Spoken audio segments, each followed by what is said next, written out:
ಮತ್ತೊಮ್ಮೆ ಜನ್ಮದಿನದ ಶುಭಾಶಯಗಳನ್ನ ಹೇಳಕ್ ಇಷ್ಟಪಡ್ತೀವಿ.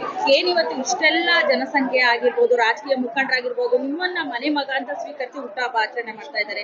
ಎಲ್ರಿಗೂ ಏನ್ ಹೇಳಕ್ಕೆ ಬಯಸ್ತೀರಾ ಸರ್?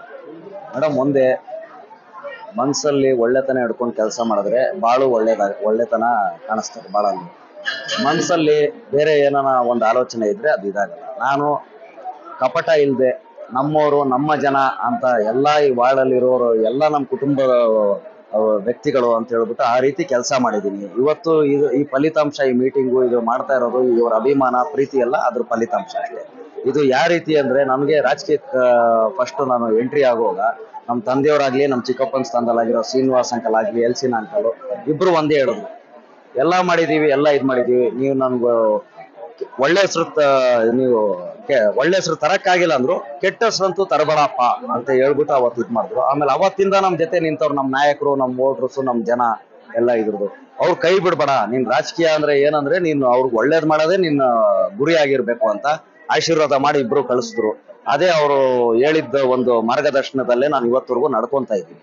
ಸರ್, ಏನು ಈಗಿನ ಸ್ಟೇಜ್ ಮೇಲೆ ತಂದೆ ಅವ್ರು ಹೇಳಿದ್ರು, ಎಲ್ಲಾ ಕಡೆನೂ ನೀರಿನ ವ್ಯವಸ್ಥೆ ಆಗಿರೋದನ್ನ ತಾವೇ ಕೂಡ ಮುಂದೆ ನಿಂತು ಬಗೆಹರಿಸಿದೀರಾ ಅಂತ ಅಂದ್ಬಿಟ್ಟು, ಹಾಗಾಗಿ ಬೇಸಿಗೆ ಹತ್ರದಲ್ಲೇ ಇರೋದ್ರಿಂದ ಮತ್ತೆ ಏನಾದ್ರು ಮುಂದಿನ ದಿನಗಳಲ್ಲಿ ನೀರಿನಗಾಗಿ ಏನಾದ್ರು ಕೆಲಸ ಕಾರ್ಯಗಳಿಗೆ ಒತ್ತು ಕೊಡುವಂತ ಸಾಧ್ಯತೆ ಇದೆಯಾ ಸರ್? ಇದೆ ಮೇಡಮ್. ಬೇಸಿಗೆ ಅಂತ ಬಂದಾಗ ಇವಾಗ ಕಾವೇರಿಯಲ್ಲಿ ಬರೋ ಒಂದೇ ನೀರು ಇವಾಗ ಬೆಂಗಳೂರು ಸಿಟಿಗೆ ಸಾಕಾಗಲ್ಲ. ಸೊ ಎಲ್ಲ ಇದು ಯಾವ್ದೇ ಸರ್ಕಾರ, ಯಾವ ಶಾಸಕರು ಅದು ಇದು ಅಂತ ಇಲ್ಲದೆ ಇದ್ರು, ಜನರು ಇವತ್ತು ಬೆಂಗಳೂರು ಬೆಳೀತಾ ಇರೋ ಒಂದು ಮಟ್ಟದಲ್ಲಿ ನೀರು ಸಾಕಾಗ್ತಾ ಇದೆ. ಸೊ ನಮ್ಮ ಕೈಯಲ್ಲಿ ಸರ್ಕಾರದಿಂದ ಡಿ ಕೆ ಶಿವಕುಮಾರ್ ಸರ್ ಅವರು, ರಾಮಲಿಂಗ ರೆಡ್ಡಿ ಅವರ ಆಶೀರ್ವಾದದಿಂದ ನನ್ಗೆ ಎಷ್ಟೋ ಸತಿ 10 ಬೋರ್ವೆಲ್ ಕೊಟ್ಟಿದ್ರು, 5 ನನ್ನ ಸ್ವಂತ ಕಾಸಿಂದ ಹಾಕ್ಸಿದೆ. ನಮ್ಮ ತಂದೆಯವರು ಹೇಳ್ಬಿಟ್ಟು ನಮ್ಮ ಜನ ಹಾಕಪ್ಪ ಅಂತ ಹೇಳ್ಬಿಟ್ಟು ಎಲ್ಲ ಇದು ಮಾಡಿದ್ರು. ಸೊ ನಮ್ಮ ಕೈಯಲ್ಲಾಗಿದ್ದು ನಾವು ಪ್ರಯತ್ನ ಪಡ್ತಾ ಇದೀವಿ. ಬಟ್ ಸಮಸ್ಯೆ ಅನ್ನೋದು ಯಾವತ್ತಿಗೂ ಕಂಪ್ಲೀಟ್ ಸೊಲ್ಯೂಷನ್ ಕೊಡಕ್ಕೆ ಆಗಲ್ಲ.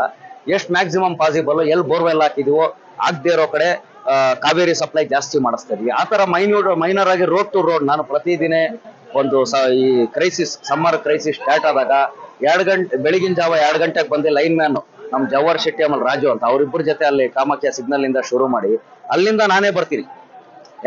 ಇಲ್ಲಿ ಬೋರ್ವೆಲ್ ಹಾಕಿದ್ರೆ ಇಲ್ಲಿ ಬೋರ್ವೆಲ್ ಹಾಕಿದೀವಿ, 2 ರೋಡ್ ಬೇಡ, ಸಪ್ಲೈ ಜಾಸ್ತಿ 6 ರೋಡ್ ಬಿಡು ಅಂತ ಹೇಳ್ಬಿಟ್ಟು ನಾನೇ ಖುದ್ದಾಗಿ ನಿಂತ್ಕೊಂಡು ಮಾಡ್ತಾ ಇದೀವಿ. ಆ ತರ ಮೈಕ್ರೋ ಮ್ಯಾನೇಜ್ಮೆಂಟ್ ಮಾಡಿದ್ರೆ ಮ್ಯಾಕ್ಸಿಮಮ್ ಮಿಟಿಗೇಟ್ ಮಾಡ್ಬೋದು. ಪ್ರತಿಯೊಬ್ಬ ತಂದೆಗೂ ಇಂಥ ಒಂದು ಸನ್ನಿವೇಶ ಬಂದಾಗ ನೋಡಿದಾಗ ಆನಂದ ಆಗುತ್ತೆ. ಅದರಲ್ಲಿ ಎಲ್ಲದಕ್ಕಿಂತ ಮುಖ್ಯವಾಗಿ ಇವತ್ತು ಈ ಒಂದು ಕಾರ್ಯಕ್ರಮ ನಂಬ್ಕೊಂಡಿರುವಂತ ಕನ್ನಡ ಜ್ಯೋತಿ ಗೆಳೆಯರ ಬಳಗ ಇಟ್ಮಡ್ಗು ಭಾಗದಲ್ಲಿ ಏನಿದ್ದಾರೆ ಅವ್ರಿಗೆ ನಾನು ತುಂಬಾ ಹೃದಯದ ಅಭಿನಂದನೆಗಳನ್ನು ತಿಳಿಸಲಿಕ್ಕೆ ಇಷ್ಟ. ಸರ್, ಸುಮಾರು ಕಾರ್ಯಕ್ರಮಗಳು ಹುಟ್ಟುಹಬ್ಬದ ಪ್ರಯುಕ್ತ ಹಮ್ಮಿಕೊಂಡಿದ್ದಾರೆ, ಅದ್ರ ಬಗ್ಗೆ ತಾವ್ ಏನ್ ಹೇಳಕ್ ಬಯಸ್ತೀರಾ ಸರ್? ಅವರೇ ಸ್ವಂತ ಅವರ ಖರ್ಚು ವೆಚ್ಚ ಕೂಡ ಮಾಡ್ತಾ ಇದ್ದಾರೆ, ನಮ್ಮ ಮನೆ ಮಗ ಅಂತ ಅಂದ್ಬಿಟ್ಟು, ಅದ್ರ ಬಗ್ಗೆ ತಾವ್ ಏನ್ ಹೇಳಕ್ ಬಯಸ್ತೀರಾ? ಪ್ರೀತಿ ವಿಶ್ವಾಸಕ್ಕೆ ಬೆಲೆ ಕಟ್ಟಕ್ಕಾಗಲ್ಲ ಅಂತ ಇದೊಂದು ನಿದರ್ಶನ. ಹಾಗೆ ನಿಮಗೆ ಗೊತ್ತಿದ್ದಾಗೆ ಇವತ್ತು ಪದ್ಮನಾಭನಗರ ಕ್ಷೇತ್ರದಲ್ಲಿ ಪ್ರತಿಯೊಂದು ಕಡೆನೂ ಒಂದು ಕಾರ್ಯಕ್ರಮಗಳು ನಂಬ್ಕೊಂತ ಇದ್ದಾರೆ. ಕಾರಣ ಏನಂದ್ರೆ ಇವತ್ತು ಪದ್ಮನಾಭನಗರ ಕ್ಷೇತ್ರ ದೊಡ್ಡ ಒಂದು ಕ್ಷೇತ್ರ.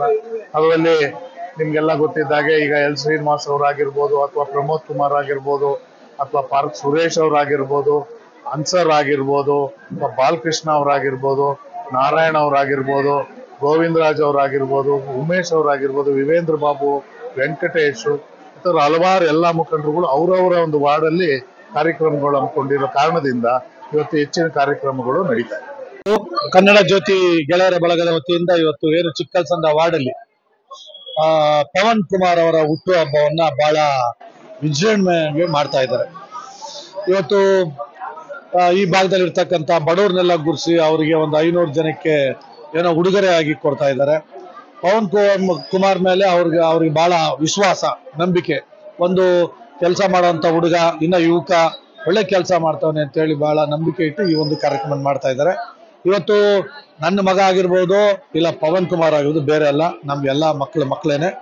ಒಳ್ಳೆ ಕೆಲಸ ಮಾಡ್ತಾ ಇದ್ದಾರೆ ಪವನ್ ಕುಮಾರ್ ಅವರು. ಅವ್ರ ಮುಂದಿನ ಜೀವನದಲ್ಲಿ ಭಗವಂತ ಒಳ್ಳೇದ್ ಮಾಡ್ಲಿ, ಈ ಭಾಗದಲ್ಲಿ ಇನ್ನೂ ಹೆಚ್ಚಿನ ಸೇವೆ ಮಾಡ್ತಕ್ಕಂಥ ಒಂದು ಜವಾಬ್ದಾರಿ ಸ್ಥಾನ ಸಿಗಲಿ ಅವ್ರಿಗೆ ಅಂತೇಳಿ ಈ ಸಂದರ್ಭದಲ್ಲಿ ನಾನು ಅವ್ರಿಗೆ ಭಗವಂತನಿಗೆ ಪ್ರಾರ್ಥನೆ ಮಾಡ್ತೀನಿ.